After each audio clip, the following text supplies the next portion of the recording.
ഇനി ഏത് ഈടി വേട്ടയാടിയാലും അത്ര വലിയ ബന്ധങ്ങളിലേക്ക് പോണോ ശിവൻകുട്ടി? റേഷൻ കട മറന്ന് മണ്ണെണ്ണ വാങ്ങണോ? വി ഡി സതീശൻ സവർക്കറുടെ മുമ്പിൽ തലകുനിച്ചു നിന്നതുപോലെ ഞങ്ങൾ ആരും തലകുനിച്ചു നിൽക്കില്ല. ഇനി മരിക്കേണ്ടി വന്നാൽ വിശ്വാസമായില്ലല്ലേ? ഇല്ല. വി ഡി സതീശൻ സവർക്കറുടെ മുമ്പിൽ കുനിഞ്ഞു നിന്നതുപോലെ, ഇതൊക്കെ തള്ളാണെന്ന് ആൾക്കാർക്ക് മനസ്സിലാവില്ല. വണങ്ങി നിന്നതുപോലെ എന്തോ എങ്ങനെ പിണറായി വിജയനും ഈ പാർട്ടിയും സംഘപരിവാറിന്റെ മുമ്പിൽ തലകുനിച്ചു നിൽക്കില്ല. പുള്ളിക്കൊരു അബദ്ധം പറ്റിപ്പോയതാ കുഞ്ഞപ്പമ്മ. ഇടിയെ പേടിക്കുന്നില്ല. പിന്നല്ലേ നിങ്ങൾ 4-5 പേരുടെ കുത്തിത്തിരിപ്പ് ചോദ്യം അല്ല, എനിക്കറിയാൻ മേലാത്തോണ്ട് ചോദിക്കുക. താൻ ആരുവാ? കയ്യിൽ വെച്ചിട്ടാ മതി. അതാ ഞാൻ പറഞ്ഞത്. ഭരണകൂടത്തെ പേടിക്കുന്നില്ല. പിന്നെയാണ് നിങ്ങൾ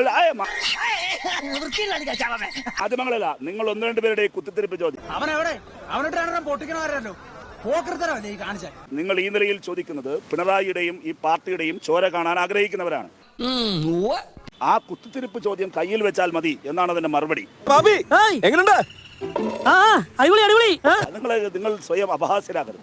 അലമ്പായി പോയി സാറേ, ഭയങ്കര അലമ്പായി പോയി. CPIM-നെതിരായിട്ടുള്ള വേട്ടയാണത്. ഞങ്ങളുടെ നിലപാടതാണ്. ഏറ്റവും പ്രധാനപ്പെട്ട കാര്യം, ഞങ്ങൾ തെരുവിലിറങ്ങും.